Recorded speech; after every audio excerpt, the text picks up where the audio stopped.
So, how would Sadhguru define his style? If you don't do anything significant, at least do your goddamn life in style. I'm not yet dead, wait for some more time before you define me.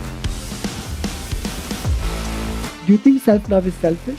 Self-love means you're making one into two. You need either a psychiatrist or an exorcist. So you mean I need a psychiatrist? No, maybe an exorcist. Yeah. Be nervous. Oh my God, you want me to interview? So I'm not as dangerous as I look. Some of us marry our passion. Some of us marry a person. What is better? You'll make me very unpopular now. No. We have to have some fun. I am a super passionate human being. Unfortunately, passion people think is only about towards somebody or something. That's a constipated passion. I don't wear designer clothes, I design my own clothes. That's why I love your style. We're just honoring you with a show. Thank you. I'm a yogi, not a king. You're a king for us.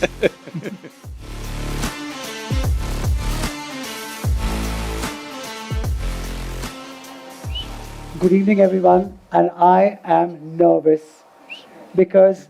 No, you're not nervous, you speak so well, but I am nervous today because this is the first time I'm doing it, that I'm interviewing Sadhguru, and I'm a fan. So if I'm very wide-eyed and I'm watching you like that when you speak, just understand it's my fan moment.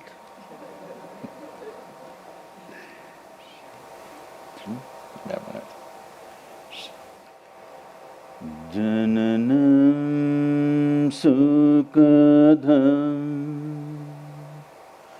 maranam karunam milanam maduram smaranam karunam kalavashadiha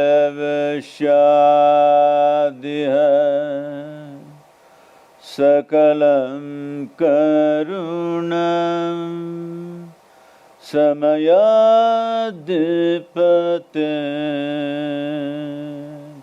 akilam karunam. Namaskaram to everyone, please. Sadhguru, for me, fabric, color, embroidery, textile is life. What does all of this mean to you? Well,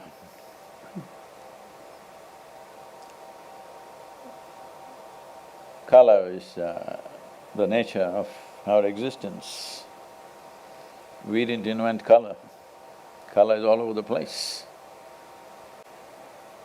Most people never look around, never look up or down. For them, you have to splash colors on the phone screen or on the television screen. Otherwise, if you look around everywhere, it's a spectacular play of color. Hour to hour, things are changing, minute to minute, things are changing actually. And that in some ways, we try to reflect in our clothing, because we are not birds or chameleons. We can't put on natural colors, so this is our effort to beat the birds at their game of being colorful. Where we are in southern India, there are hundreds of peacocks all over the place. We don't want to look too drab next to them. You're wearing blue today, both of us. You trying. You think so? So, about the thread where we are talking about sutra. Sutra means many things in this culture. There are Yoga Sutras, Brahma Sutras, various kinds of sutras, because sutra means something very slender and slim, but a world could be packed into it. If you say a Yoga Sutra, what cannot be said in 1,000 pages can be said in just a few words. So, in a way, even the textile sutra, even the simple thread has this, that most people wear clothes without ever understanding what goes into it. They think what goes into it is the rupees that they've paid for it. No, that's not what goes into it. What goes into it is the sutra. What goes into the sutra is somebody's life. Just now we've passed this 75 years of India's independence. The symbol of India's independence was, spinning of the thread, Yes. charaka, which is about that because we always saw a thread or a sutra not just as an element of textile, we saw it as a string of life, that we pack our life into it in some way. This is the beauty and the wonder of handlooms, that people wove these threads, they spun these threads and then wove it into something fantastic. Unbelievable things came out of it. There was a time when we literally clothed the entire known world of the time. People, there have been certain royalty in France and other places complaining that all their gold is going away to India because of all the French ladies wanting to wear Indian clothes. So much of their economy was just coming over here. Well, that was also systematically broken down, but this is a time for us to build back the power of our thread, because for us sutra is not just a thread, sutra is something that we pack our life into.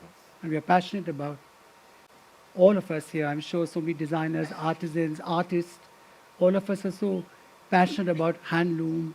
But now we see this whole movement starting where handloom is being replaced with machine and synthetic. And what do you have to say about that?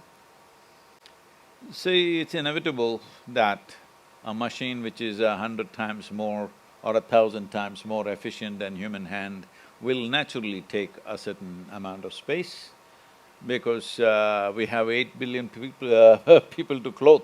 Yeah? Obviously, you're not going to clothe them with your handloom. And also it's time, instead of being a purist where handloom should be done completely by man's or woman's muscle, it's important, I think, what can be run mechanically should be run mechanically. What should be done intricately by hand should be done intricately by hand. I think we should come to that. Handloom need not necessarily mean somebody has to labor, because there was a time when people believed unless you grind it with your own hand, it will not taste good. The person who was grinding did not think so. All right. Others thought so. They are free to think because they don't have to do it, Yeah. all right? So, it is… the beauty of handloom need not be taken away if you bring a little bit of mechanization. If you don't do that, you will become an archival product. You will not be a marketable product, because if you do it all by hand today, the cost of it will go to such a place and the product that you produce is so little, it will not be of any marketable quality or quantity. So it's important that we somewhere mechanize what we can, still retain the quality of handlooms, because the importance of handloom is that it's not repeatable.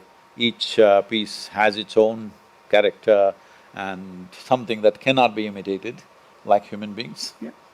And you do a brilliant job of handlooms, the way you style yourself, the way you wear color. So, how would Sadhguru define his style? I've always been wanting to ask you this question. How would Sadhguru define? How would Sadhguru define Sadhguru's style? Oh, I'm not in the same clothes all the time. No, not in the same clothes, but I love that we put it all together. So what's your Well- style mantra, as they say?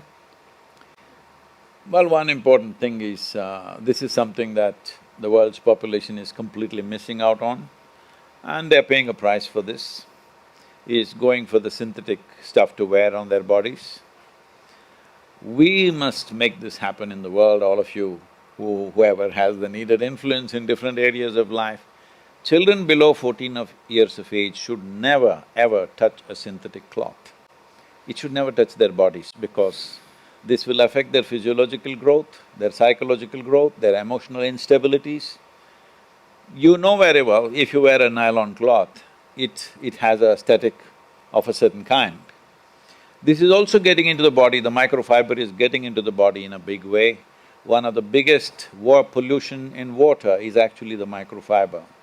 They are saying an average American has about 28 grams of microfiber in their bodies, out of which you could make two, I think at least two credit cards. So, this is hugely damaging to human system. I have been pushing for this, that at least the school uniforms should be of organic material. But we've all gotten used to… Once again it's coming back. See, this is the best time to do this because the richest of the rich in the world do want to wear their clothing like this, not ironed. Like that they want it. This is the best time to bring in cottons and linen and everything because anyway it'll be like that. So this whole thing of going to this, the synthetic clothing came because you want to you want to have your clothes very neat all the time. You don't want a single wrinkle in your cloth. That is what has made people migrate into synthetic clothing.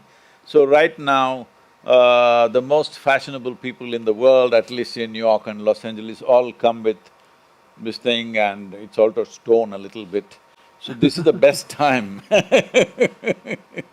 So your look is all cotton and you love colors. Not just cotton, natural fiber. Natural fiber. Because one thing is, I'm made like this, I don't go by anything that's written anywhere or anybody is talking about. I am somebody who goes by my experience. I know what difference it makes to be in touch with the natural fiber and to be in touch with the synthetic one, what it means. So, I go by that experience. If everybody is not sensitive to that, they must know at least today there's enough studies, enough research to show what kind of physical and psychological damage it's bringing about by taking in synthetic stuff into your body. As it is going into us in terms of air that you breathe. You're in Delhi So this is the only place you can see the air that you breathe. This is a good thing, Seeing is believing, you can see it and breathe it. So, you're taking in so many ways, the food that you eat is contaminated, the air that you breathe, water, at least the clothing you can choose. And people think cotton is very expensive, which is not a fact. We can do this thing in so many simple ways, it's very much possible to do that. So those who can afford or those who are conscious, it's important at least one day in a week, at least to start with, everybody, at least one day in a week you wear natural fiber completely, not synthetic stuff, because it'll make a world of difference to the artisans also. Yes. Because if you have to… See, if you have to keep these arts alive, when I say arts, there are over 120 different types of distinct weaves in this country. It's the only nation on the planet which has evolved these kind of things. Every district in the…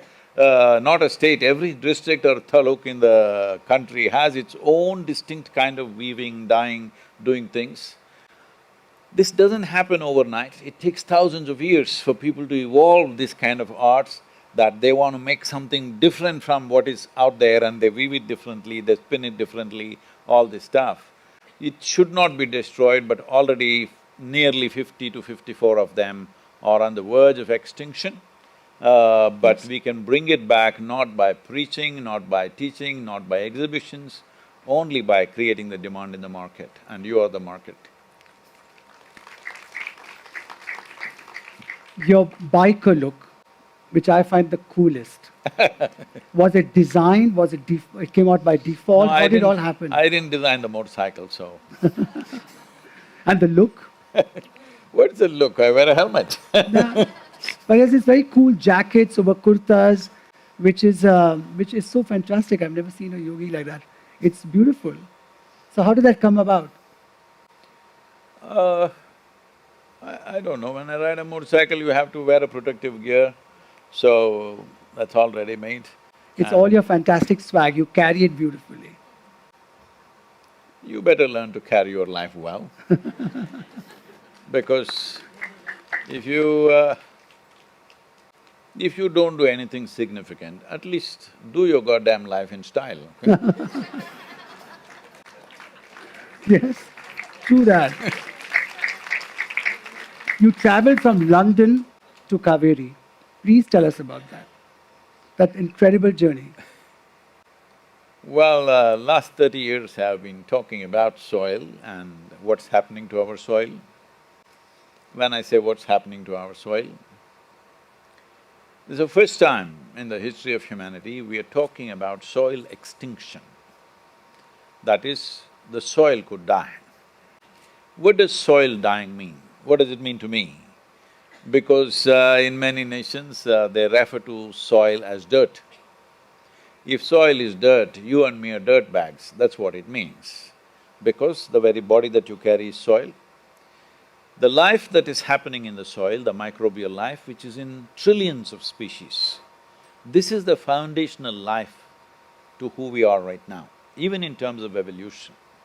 This foundational life, nearly 80 to 85% of this is within 15 to 18 inches of the topsoil.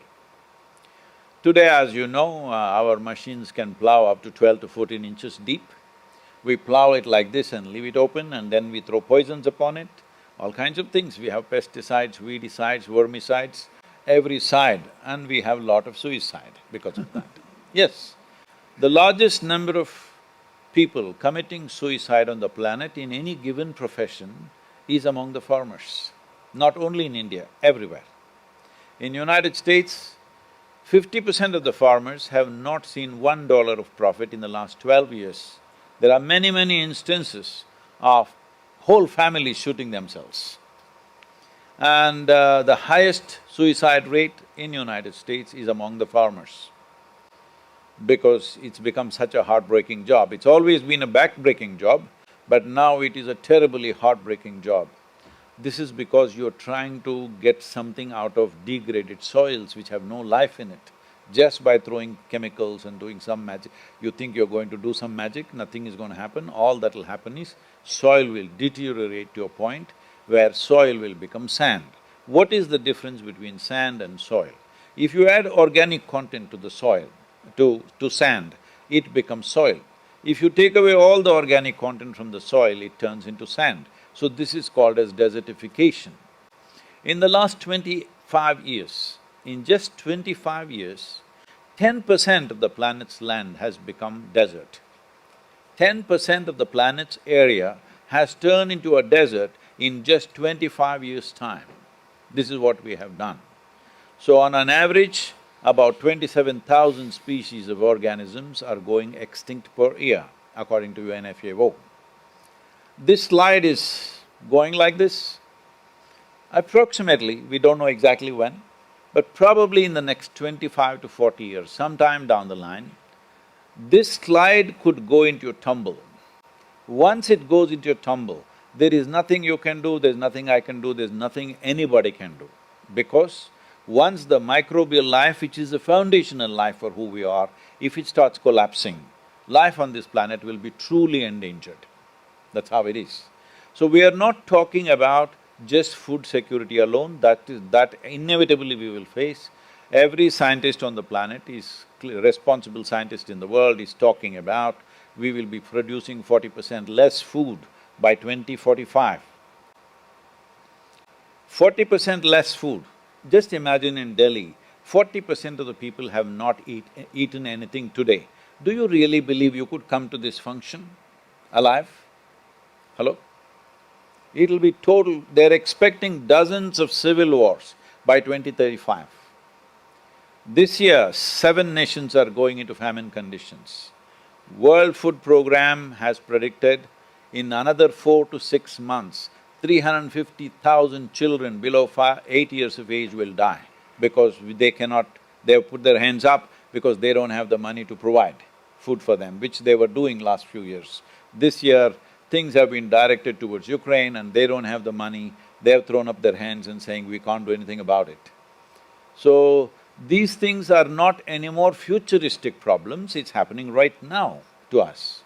So what can we do about it? It doesn't take any rocket science to do this, nor does it take enormous amount of financial outlays to do it. All it needs is orienting ourselves in the right direction and a relentless commitment to fulfill that.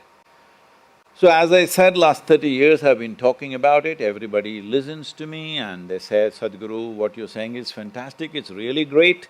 And I see these talks always work as a nice pillow for them to sleep on for that night. So I thought I need to do something shocking to wake up the world. I've been… last 2.5–3 years, I've met so many agricultural ministries, environment ministries across the world. What I see is everybody knows what's the problem. Everybody knows what is the solution. Then what is it that they're waiting for? I realize they're just waiting for one idiot to come and bell the cat. So here I am. So I decided to ride. I considered this carefully because till 3rd of January, I had not spoken to anybody within the foundation. Even the core group I had not spoken to. I had set up a separate group of Conscious Planet. I formed a separate foundation. This was not under Isha Foundation. I set up a separate foundation in United States. I worked with them secretly without anybody in the Isha Foundation knowing about it, because then all I will get is, emotional responses as to how I should not do it. So when I announced and said we're going for this journey, they said, no, next year, 2023, we will do it. How can we do a global movement in 2.5 months? I said, we are doing it anyway. But weren't you worried about all the travel?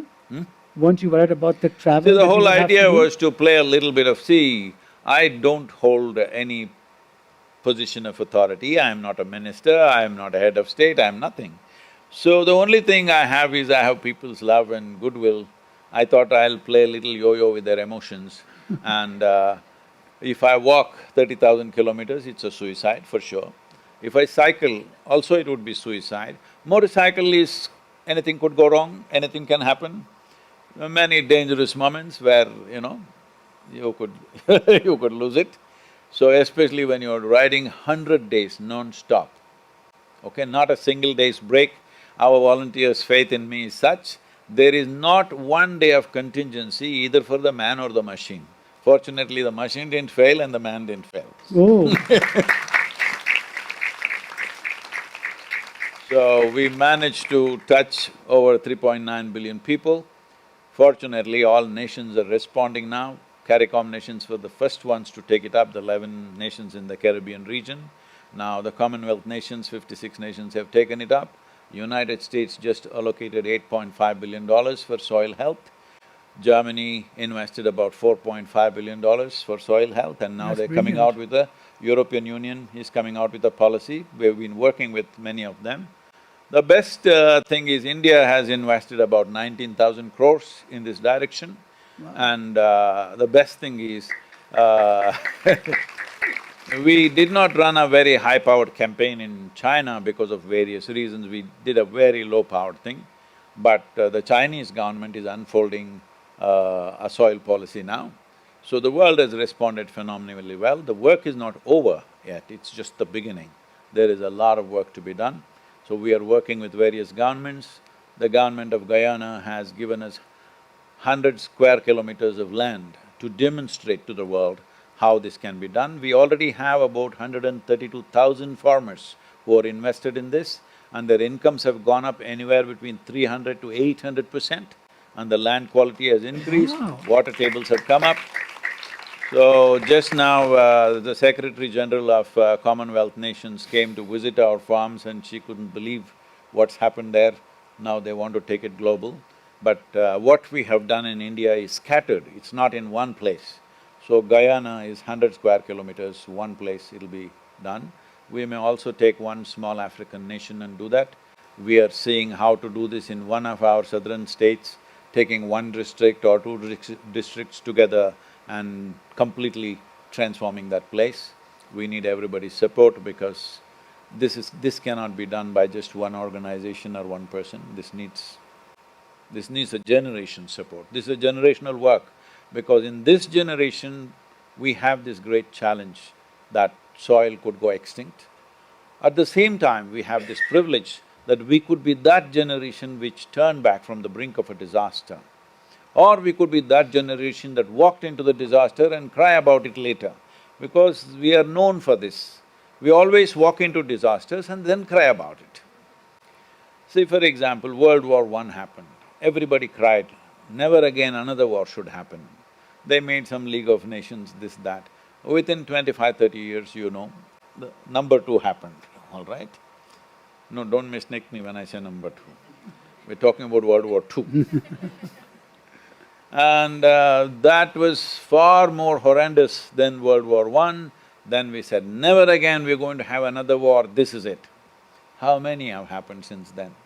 We said 20th century, bunch of idiots, they fought wars. 21st century, we are technology, we are information nonsense, everything. In 21st century, how many wars? Without a let-up, it's happening. Always we are saying, my war is better than your war. That's the whole problem. When you wage a war, that's a wrong war. When I wage the war, it's the right war. There is no end to this. And anybody should be stupid to think all these armaments and military equipment is being produced not to be ever used. You must be just plain dumb stupid to think so. It has to be used somewhere. Hello? Hello? Many of you are in business. Suppose you are making guns and bullets, you want it to be used or not used? You want it to be used. Just not on me, that's all. We all love you, no one would do that. You're a visionary, you're magical, you're fearless, you are just… you're phenomenal, I'm a fanboy. But how would Sadhguru define Sadhguru? I'm not yet dead, so how would you define me? No, I mean… You can only define the dead, because a human being means… See, for all other creatures, nature has fixed them, 90% of their life is fixed by nature. There is only 10% latitude for those creatures to find expression to their own individual stuff.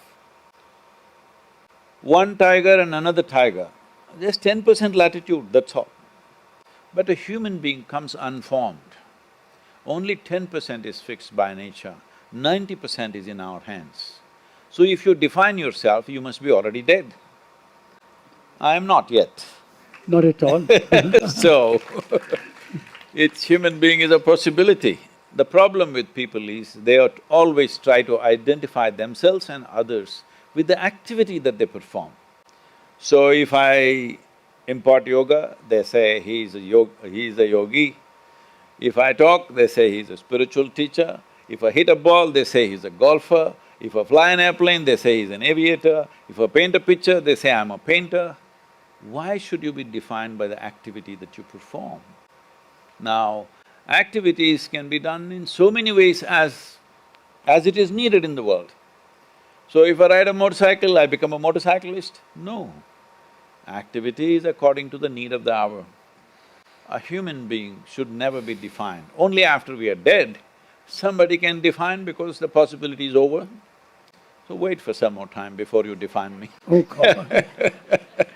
I actually want to know what you think about yourself, and I got to hear so much. Where is the time for me to think about myself? Yeah. So I wake up in the morning at about 5:30, I pray, I think about my work. So my life and my day is all about self-orientation, my family, my friends, my work family. Sometimes I feel it's all about myself because it's what I do, what I set to do. Sometimes I think it's self-love. Do you think self-love is selfish? Self-love? See, love is a certain emotion which can make two into one. Self-love means you're making one into two. Okay. This is an individual, all right? An individual means not further divisible. Indivisible, this is an individual. If you have two inside, you must either be schizophrenic or possessed. You need either a psychiatrist or an exorcist. So, So you mean I need a psychiatrist? no, maybe an exorcist. Yeah. So the thing is this, see, these things are going on in the world, it's become fashionable to every year come up with a new concept. See, what love means, it's the sweetness of your emotion. It's got nothing to do with anybody. You can sit here alone, lovingly, can you? Hello? Yes. You can sit here. It's not about anybody. If somebody comes, you can share. If nobody is here, can you sit here lovingly? If you do not know how to sit here lovingly by yourself, you need somebody to kickstart you all the time. You are a pathetic life. So, to be joyful, to be loving, to be peaceful, to be blissful, these are all the privileges invested in you. Yes, I agree. So you don't need anybody to start your peacefulness, your joyfulness, your blissfulness, your loving nature. You don't need any kick-starting from outside. This is like this. Well, in terms of what kind of relationships or what we have formed with different people, if your dog comes, you may do ju out of your love. If your child comes, you may take them on your lap. If your neighbor comes, you do this. Don't take them on your lap, okay?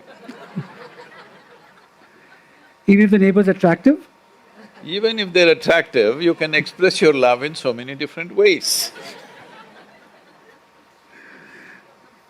I'm looking at the next question that I think I should Why are you ask copying questions? No, I'm not copying questions. I thought I would get very nervous, but I'm so mesmerized by what you say, so I want to ask you a question on glamour.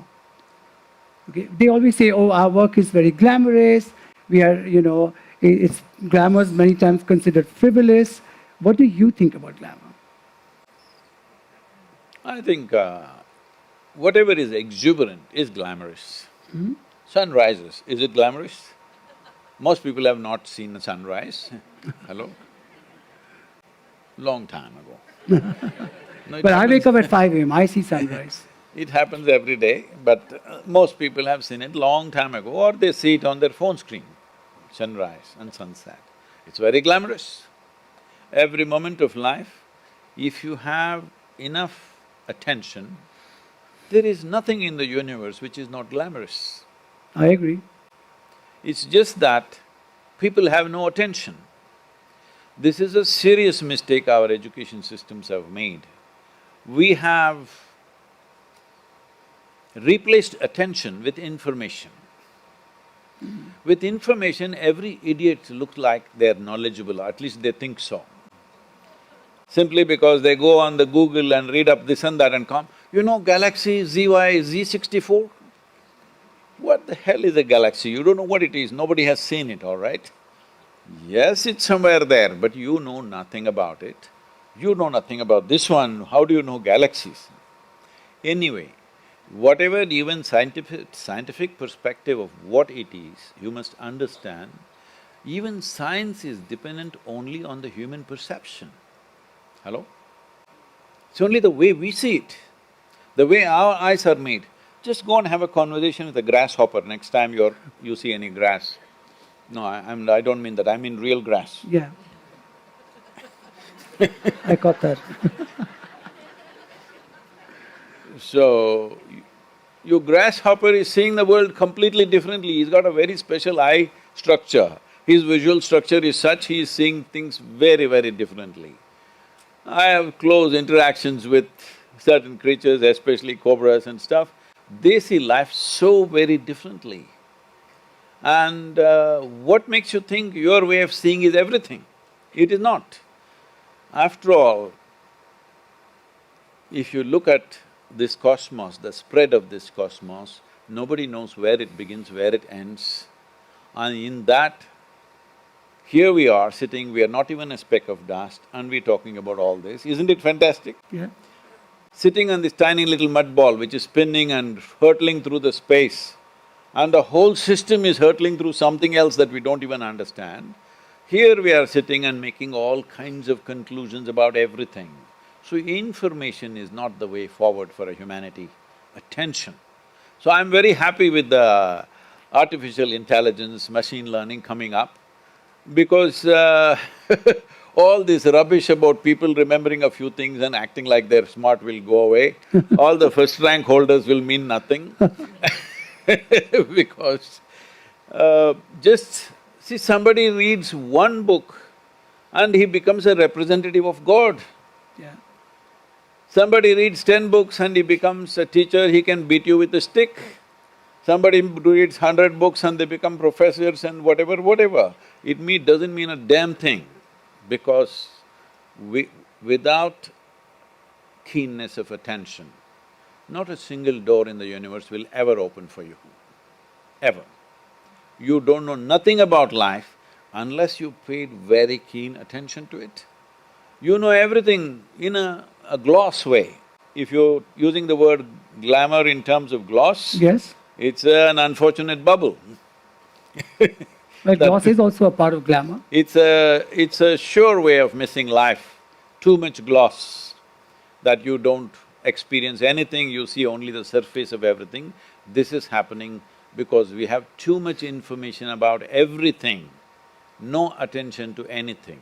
Here, if you want to know a human being, you have to pay attention. Hello? If you know all the information about this person, do you know that person? Do you really believe that? You need attention, isn't Yeah. it, to experience anything. But unfortunately, modern education has done this. But what I see now is, they were inviting me to all these artificial intelligence conferences. Then I said, why are you inviting me to these things? I'm not artificial intelligence. Why are you calling me? They said, no, these are all academics and stuff. They said, we will not have a job in another 25 years. What should we do? I said, I'm glad you don't have a job, because your job made me sick in the school. Your job of reading one book and talking about the same damn thing to me again, instead of teaching me how to read, you were reading it to me, that was no good. Religious leaders played this, now educationalists are playing this, parents are doing this all the time. All you have is a little bit of information. But today my phone carries 1,000 times more information than you can ever pack in your head. I'm glad that machines are capable of this, because now the only way out will be, you have to pay attention, otherwise you'll go crazy. So you do endorse social media. It's a part of all our lives today. I think social media is What is something there that we to can't endorse? It's just gossip has gone global, what's my problem? Entertainment too. It's Uh, entertaining. See, when I say gossip, I'm not speaking in negative terms, because people always relied more on gossip than the official news channels of the times. Hello? Yes or no? Officially, if something is announced, you'll ask, choo, is it true? Yes or no? Always. So gossip is very reliable and travels very fast. Now because of social media platforms and technologies, it's going across the world. I have no issue about it. I think still it is in a very juvenile state where silly things are happening. But I think people will mature, people will learn to filter through things and understand what is real, what is not real. I think already people are beginning to. But more maturity will come because it's new, it's just a few years old. There's also a lot of information that we get, and quickly and super fast. That's also beneficial in many a times. See, if you're thinking of only survival and enhancing your survival, information is important. But is your life about just making a living, or is it about making a life out of this? If you want to make a life out of this, you need attention. If you're just trying to make a living, you need information. Information can be bought and sold, but attention opens up things that can neither be bought nor sold. It just enriches your life. I have a question which I want to ask you. Before I go ahead, I wanted to ask you, what do you think about… Why did you discard all those questions? Because I've already asked them. Okay. I've been studying, I've been nervous. Ever since Lavina spoke to me, I was like, oh my God, you want me to interview. So my team and me have been sitting on questions, in fact, the No, whole day today. I'm not as dangerous as I look. You're just fascinating. Some of us marry our passion. Some of us marry a person. According to you, what is better? See, you'll make me very unpopular now. No. We have to have some fun. See, you use the word passion, maybe it's been used in many different ways. Because passion means people always think it's between two people. No, passion is the way you are. Passion is not about somebody else. You're passionate. Passionate means unbridled involvement, yes? So, people are only thinking, all these… every word has been hijacked. If you say love, you think it's with somebody. If you say relationship, you think it is only one kind of body-based relationship. If you say passion, you think it's about somebody. No, these are all things about you. Don't export it. This is about you. You must be loving, you must be passionate, you must be romantic. Romance does not mean somebody, passion does not mean somebody, love does not mean somebody, it means you. So in that context I am speaking. Passion means you have an unbridled sense of involvement. If you have an unbridled sense of involvement, indiscriminate. If you see a flower, you're absolutely with it, you're absolutely with it. If you see an ant, you're with it. If you see a man or a woman, you're with it. A child, you're with it. If you look at the clouds, you're with it. If you're absolutely there, you are a passionate human being. I am a super passionate human being. If you are a super passionate human being, you are a yogi, because you have no sense of boundary for your involvement. If you have no sense of boundary, if your involvement is not bound by what is mine and what is not mine, you're just absolutely involved with everything that you're in touch with, we say you are in yoga, because the word yoga means union. Yoga does not mean twisting and turning and looking like a leftover noodle in the end.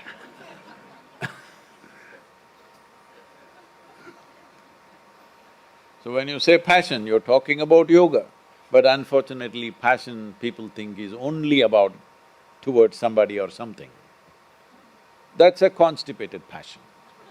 You still didn't answer the question about marriage. See, marriage means… because as I said earlier, human child comes unformed. Because of that, institution of marriage becomes very important. Because when man and woman come together, there is always a possibility of a child. Today there may be a choice, at one time there was no choice. It would just happen anyway, all right? Today there may be some choice, and I hope everybody exercises that choice. Because we are not an endangered species anymore. So, marriage is institutionalization of a certain passion which started. The initial passion may not be by your choice, because you were hijacked by your intelligence was hijacked by your hormones, so you became passionate beyond yourself. So that has to be institutionalized, because human children will be born. If you were bearing monkeys or buffaloes, there was no problem. Human children are born, they come unformed. Once a human child comes, it's a 20-year project. That is if they do well. If they don't do well, they're lifelong projects. Yes. So, because it's a 20-year project, we needed an institution. Without that institution, there would be a disastrous situation. As people grow up, by the time they become 18, a lot of people are against marriage. Why marriage? We can just live together, this, that. But when they were 2 or 3, they were not talking that. They desperately wanted their parents to be married and stable, because they knew the joy of being there in a stable atmosphere, all right? So, because of the nature of human existence, institutionalizing certain aspects has become necessary. So, can you institutionalize passion? Never. You cannot institutionalize passion.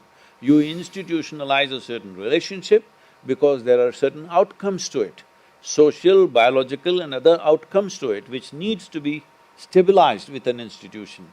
Can you stabilize your passion with an institution? That will be a sad day.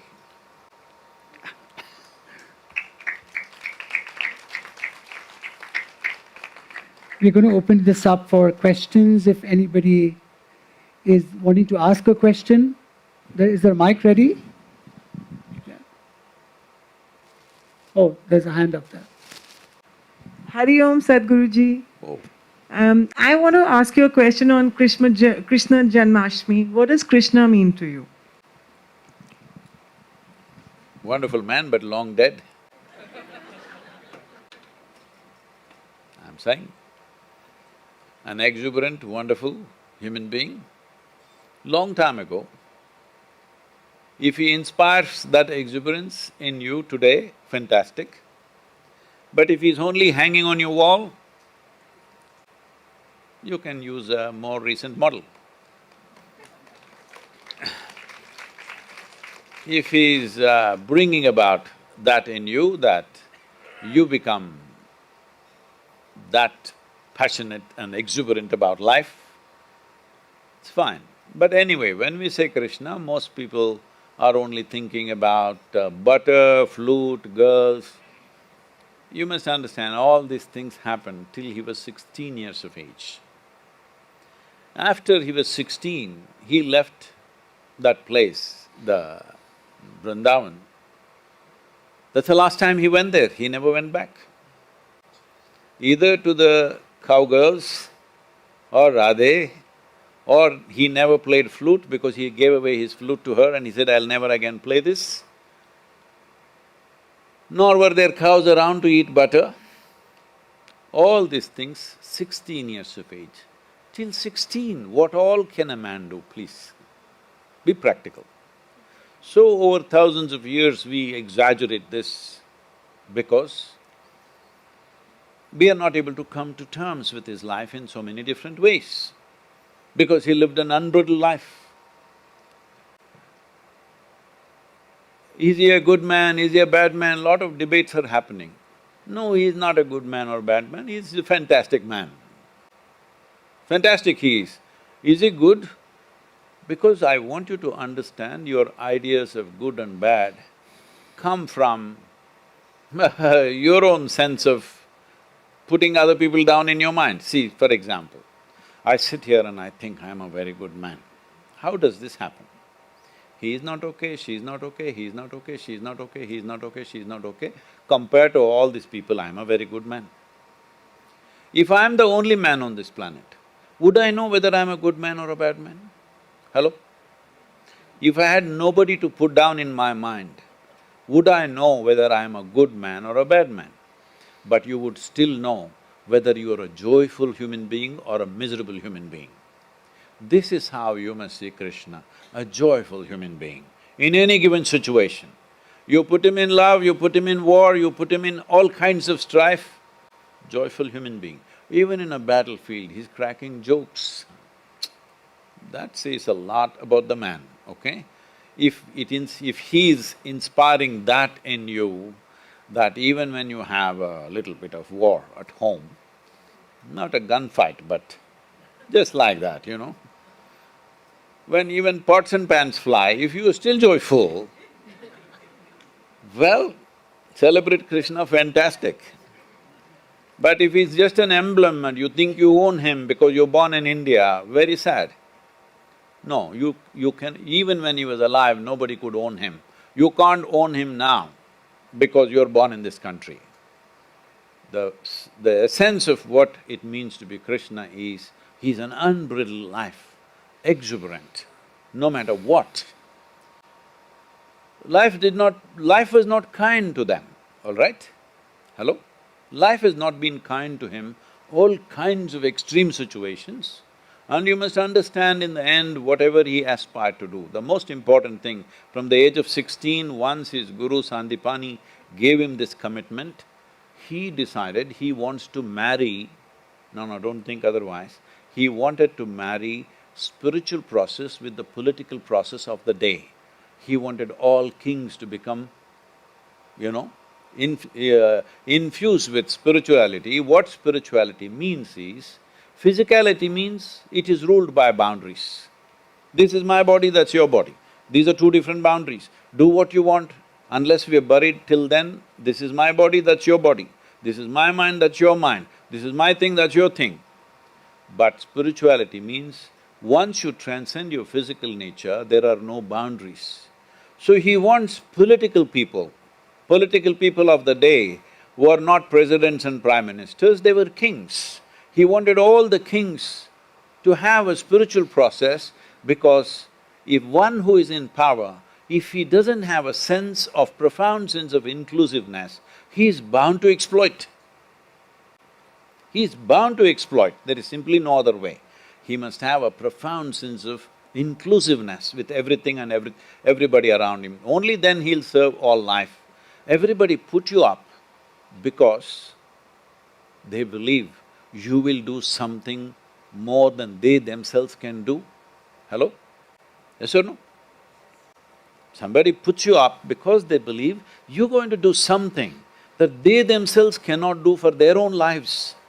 It's not a small responsibility, it's a fantastic thing. Today we have the option to elect and put people up there. Well, we may have all kinds of commentaries going on political process, but this is what it means. So he wanted to make sure those who are in political power have a sense of inclusiveness, have an experience of inclusiveness. So, did it work out? No, it ended up in a terrible, disastrous battle. So I'm saying his whole mission was a failure. His own people fought among themselves and killed each other. They killed each other, all brothers killed brothers, and they even killed children. Sleeping children they went out and killed. So I'm saying his whole mission was a total failure, but he still remained joyful and exuberant, not affected by what happens there. So this is because a human being is above his own physical and psychological process, because your physiological and psychological drama is your drama. Life is of a different nature. What you call as my body is an accumulation of what you have eaten. What you call as my mind is an accumulation of impressions that you've gathered. These accumulations do not define in any way what this life is about. This is the essence of Krishna. He is demonstrating it in every moment of his life. If you have any doubt about it, doesn't matter what conclusion you make about him, he proves it wrong and proves it wrong and proves it wrong, because he's not going by any script. His exuberant life, this is how life should be. And it's wonderful, after 5,000 whatever number of years, that this culture still remembers and celebrates a man who lived over 5,000 years ago. That's fantastic for ourselves.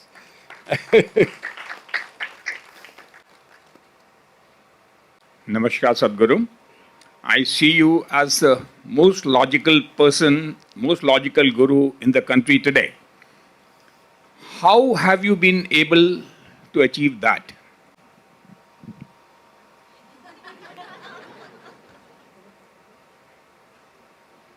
Whatever that's supposed to mean.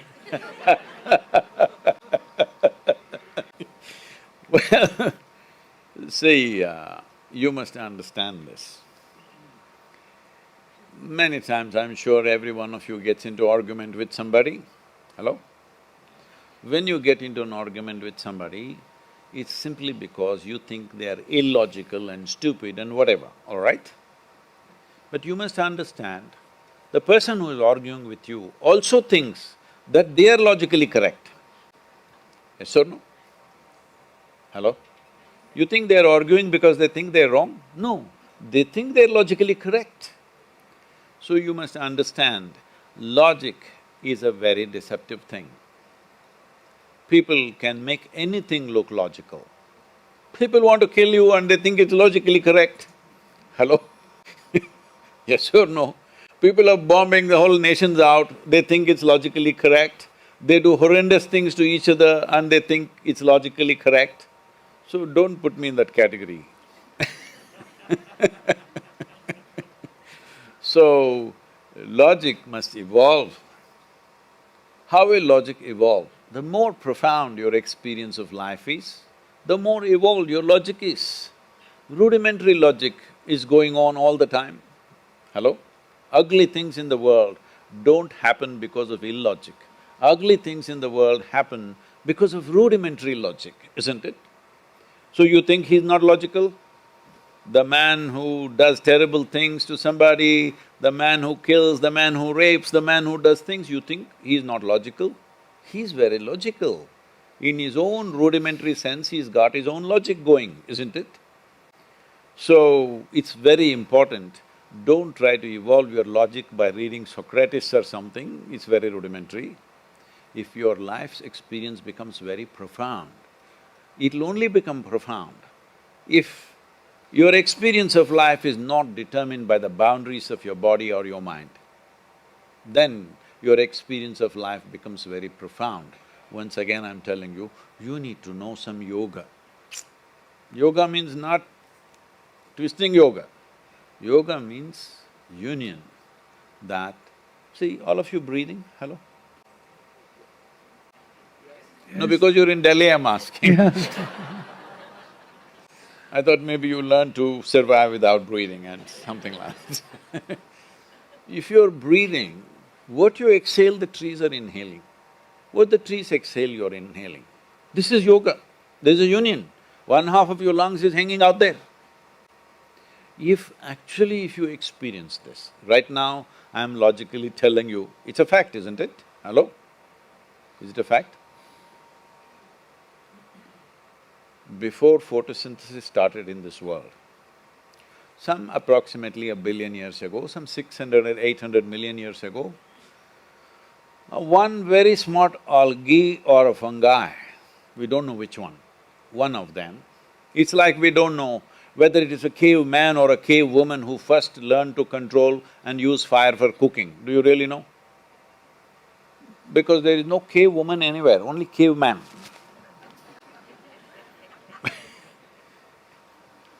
Caveman usually means a rudimentary man, isn't it? Yeah.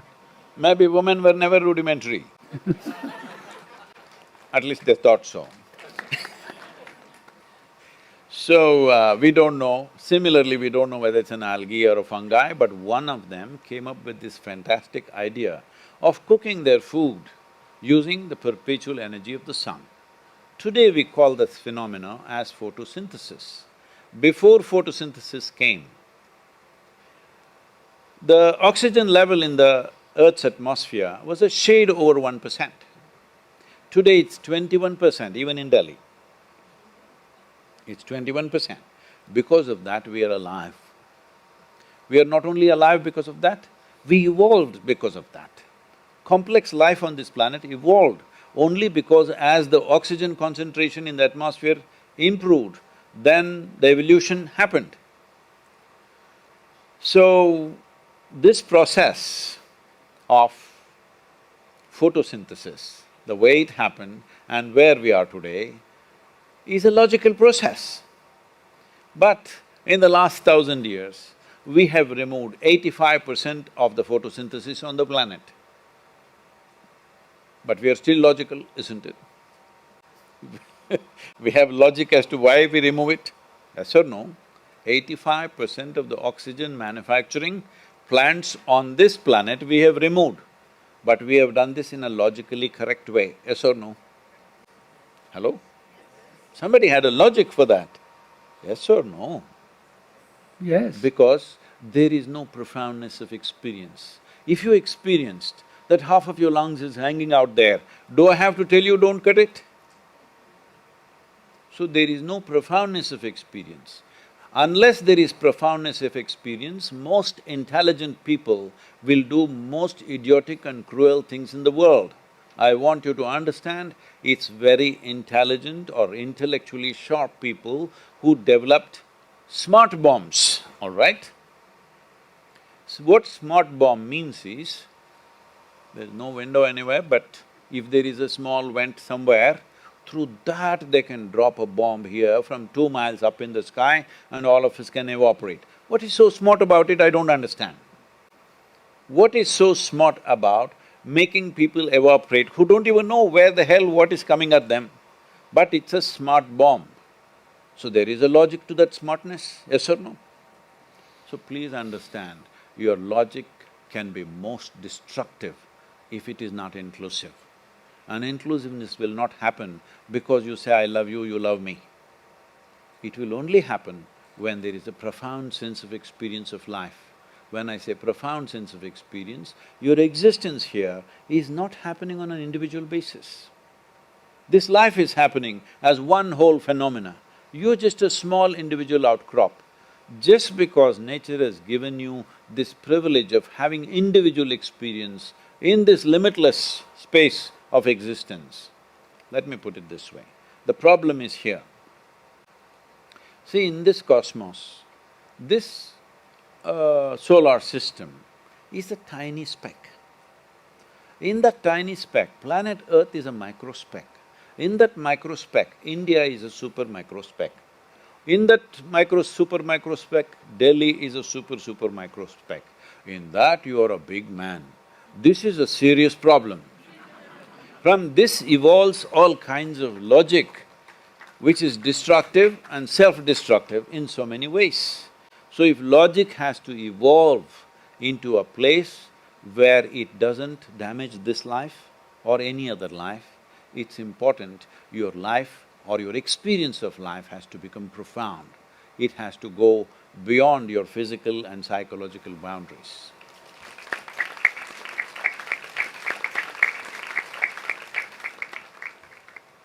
Pranam. It's a Little lifetime opportunity to possibly address and talk to you. My question is, sir, life is a long journey. Really? It's been so far. How do we really know that we have fallen for love and this is it? This is the final one. Do we apply logic to it, or do we feel love is love? Who is that? Am I seeing the other also? No. How do we really know, sir, that this is it? We've fallen for it. This is love. Okay, sit down please.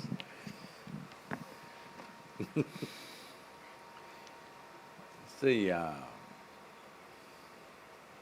if life is feeling very long, this is not it.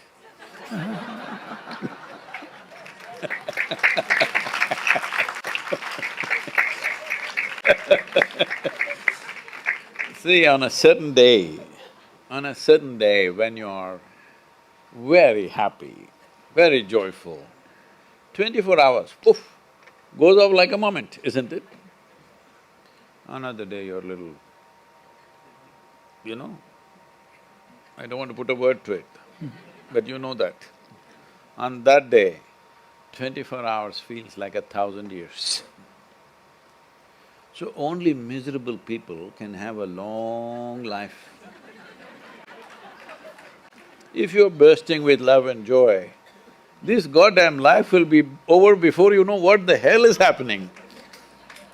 You must always die before you know what it is because that means you're living a full life. Oh, you figured out life is like this, God sent me here and I'm going back to heaven and I'll sit in his lap. If you know all this, what the hell are you doing here? You must go today. If you definitely know you're going to heaven, going to sit in God's lap, should you not go today before I go there? Isn't it? Yeah. So, if his life is feeling like a long journey, this is not it. And don't get into this mess. Oh, is this the person who is the real thing? Is that the person, the real one for me?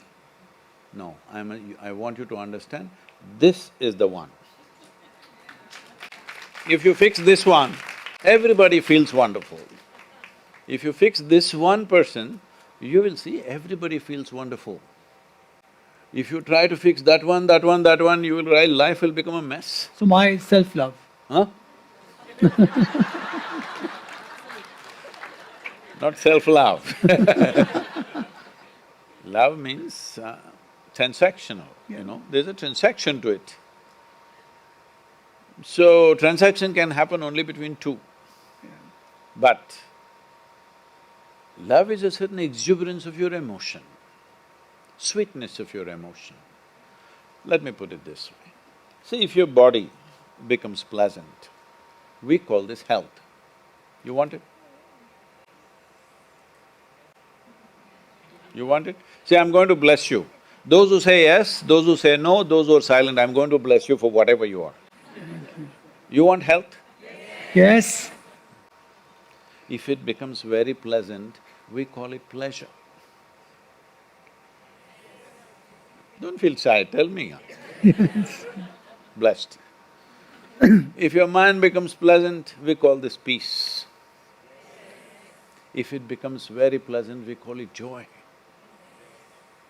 If your emotions become pleasant, we call this love. If it becomes very pleasant, we call it compassion. If your very life energies become pleasant, we call this blissfulness. If it becomes very pleasant, we call it ecstasy. If your surroundings become pleasant, see, you're busy with something else. You ask me a love question, this is it or not, what is this? If your surroundings become pleasant, we call it success. Only to make your surroundings pleasant, you need the cooperation of people and forces around you. But to make this body pleasant, to make this mind pleasant, emotions pleasant, energy pleasant, is 100% your business. So now, when you talk about, I am in love with this person, is this it or not? You're talking about making your surroundings pleasant, not about making this one pleasant. If this one is pleasant, surroundings little this way, that way, is all fine, it's an adventure. But if this one is unpleasant, you want the surroundings should be in an ideal condition, and that'll never happen. Because surroundings will always be in so many different ways. Is there going to be one person in your life who will be 100% the way you want them? Nobody. Nobody will ever be. They were talking about Krishna. Krishna's two wives were always complaining. Hello? Today we are worshipping him as to what a great and grand human being he is. But his wives were complaining because even they found even he was not perfect for them, because nobody is. But nobody will ever happen the way you want them to be 100%. But this 1% must happen, isn't it? If this 1% happened the way you want him to be, will you keep him loving, joyful, blissful? Hello? Will you? Yes. Outside we manage to the best of our ability. Sometimes it works, sometimes it doesn't work. Still, you're old enough, even your hair is grey, you're asking a schoolboy question. Only high school boy thinks there is some perfect girl somewhere. Namaskar, Sadhguru. Sadhguru, how do we get to profoundly experience? Get to? Profoundly experience ourselves Profound in life. Yes. experience. Oh.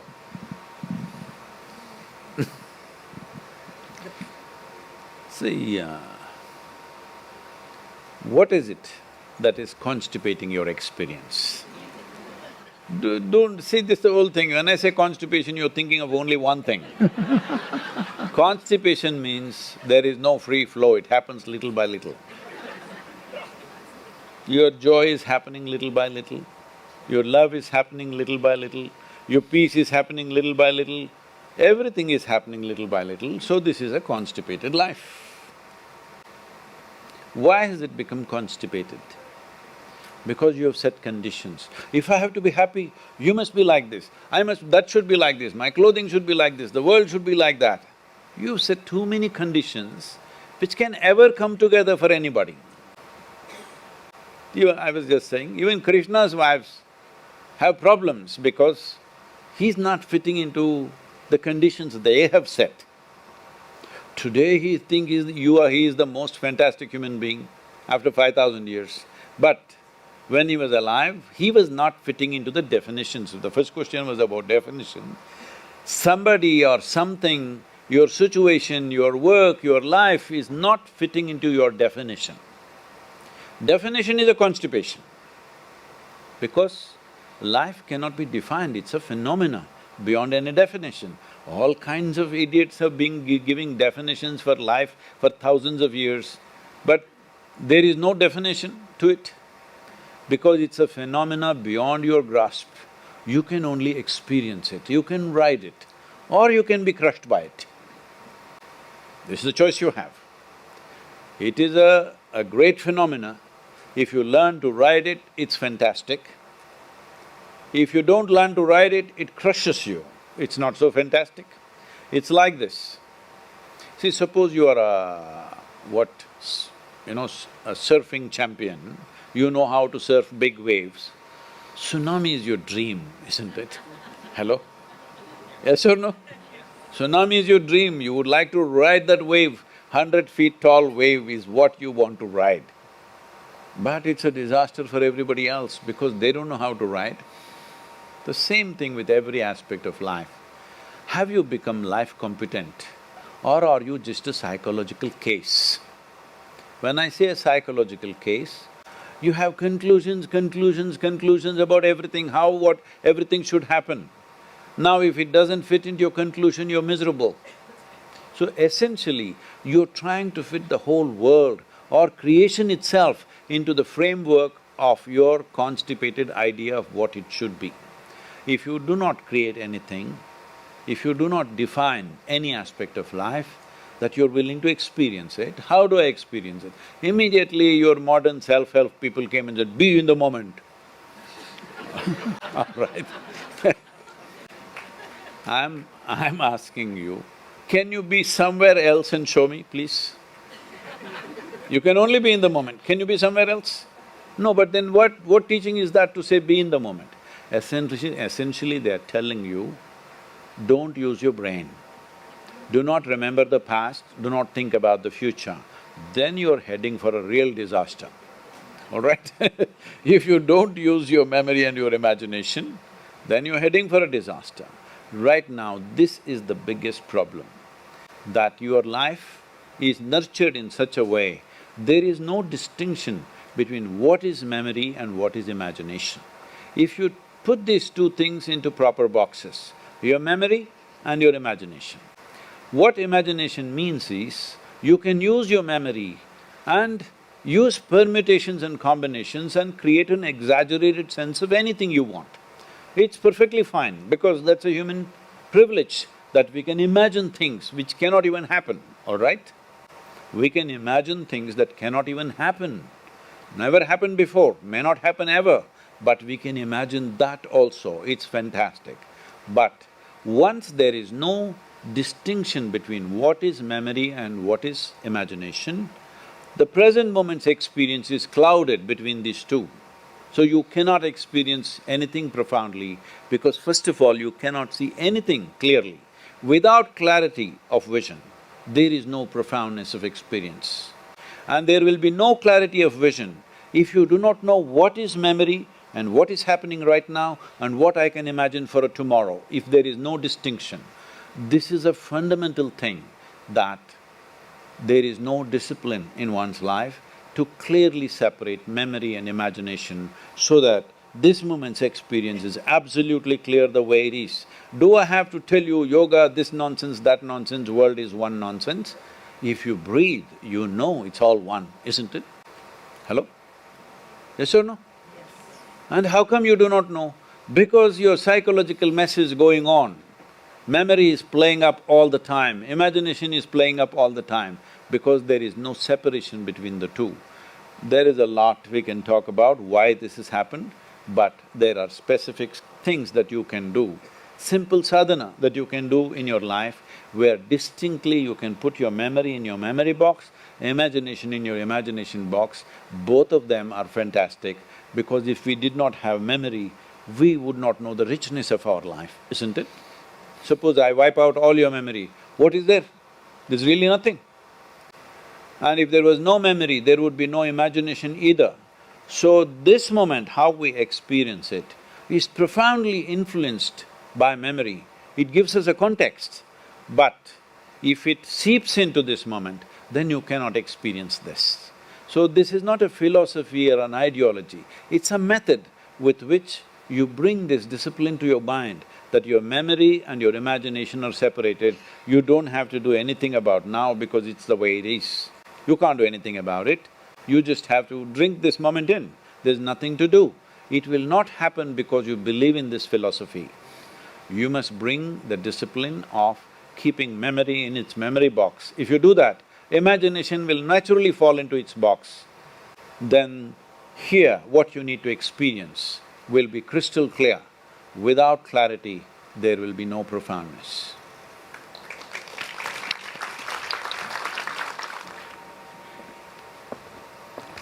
Oh. I don't wear designer clothes, I design my own clothes. That's why I love your style. We're just honoring you with a shawl.